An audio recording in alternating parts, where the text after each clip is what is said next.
Hello guys, good afternoon. আজকে তোমাদেরকে আমি এই আলু গাছটা তুলে দেখাবো এর ভেতর আলু হয়েছে কি হয়নি। তো গাছটা এখনো বেঁচে আছে, তবু আমি তুলে দিচ্ছি কারণ পাশের গাছগুলোর গ্রোথটা কম হচ্ছে। তো আমার শ্বশুরকে বললাম তুলে দেবো, কারণ আমাদের জমিতে যেহেতু আলু চাষ হয়। আমি প্রথমে এই ছাদ বাগানে আলু দেখো পুচকি পুচকি শিকড়ে হয়েছে। তো আলু গাছটা হয়েছিল, আমি রেখে দিয়েছিলাম, দেখলাম হয় নাকি। তো দেখছি এ দেখো একটা আলু, দেখি কটা আলু পাওয়া যায় এই একটা গাছ থেকে।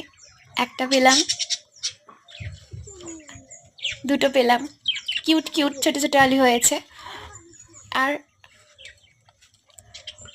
ও my god, I just can believe this. Believe me guys, I did not expect this much. সত্যি আমি আশা করিনি এত বড় একটা আলু হবে।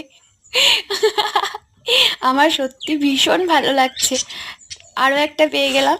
তো চারটে চারটে হলো, দেখি আর আছে নাকি। আর মনে হচ্ছে নেই। তো তোমরা নিশ্চয়ই বুঝতে পারছো যে একটা গাছ থেকে কত আলু হয়। যেহেতু আমার ছাদ বাগানে আমি যে কোনো সারটা দিইনি, নর্মালি যে ফুলের সারগুলো দেওয়া হয় সেগুলোই দেওয়া হয়েছে। তো জমিতে তাহলে কত একটা গাছ থেকে কতগুলো আলু এরা দেয়, এই আলুগুলোও নিশ্চয়ই বড় হতো। তো গাছটা এখনও বেঁচে ছিল, আমি পাশের গাছগুলো নয় হয়ে যাচ্ছে বলে আমি তুলে ফেললাম।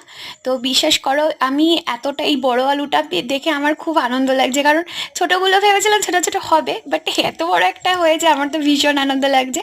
তো জল দিয়ে পরিষ্কার করে তোমাদেরকে দেখাচ্ছি। এখনও দেখো শেকড় লেগে আছে, এই যে খসে পড়ে গেল। সত্যি মানে ফসল একটা আলাদা জিনিস, তাই না? কি সুন্দর, মানে নিজের হাতে নিজের মানে বসাইনি, এমনি পড়ে হয়েছে, তাহলে এত বড় একটা আলু হয়েছে।